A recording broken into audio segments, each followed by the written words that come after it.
Mapuy-an na sa 60 ka pamilya sa Lamitan City, Basilan ang balay nga gihatag sa lokal nga gobyerno. Kay kagahapon Mayo 6 ning tuiga, formal nang gi-turn over ang mga core shelter units ilawom sa kapayapaan sa pamayanan kun kapyanan program. Ang matag unit dunay kauban nga solar lights ug uban pang gamit alang sa mas sustainable livelihood sa mga benepisyaryo.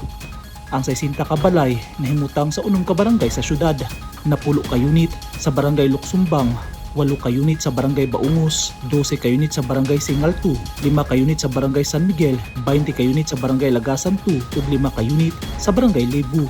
Gipangunahan ni Lamitan City Mayor Oric Furigay ang ribbon cutting o pagtunol sa mga susi sa mga benepisyaryo. Kauban ni Furigay ang mga opisyal sa syudad ug mga representative sa kapyanan ilawom sa Office of the Chief Minister sa BARM. Tingwa sa lokal nga gobyerno nga mapalambong kinabuhi sa tagalamitan, pinaagi sa disenteng pabalay ug malungtaron nga kalinaw. Ang bagong gi-turn over nga 60 ka unit sa balay, dugang tabang aron mahatagan og tarong nga kapuy-an ang mga daghang pamilya sa Lamitan. Una nang na-turn over ang 300 ka housing unit sa syudad niadtong June 30, 2025. Ang lokasyon sa proyekto dunay maayong akses ug igong espasyo alang sa panginabuhian sa mga residente.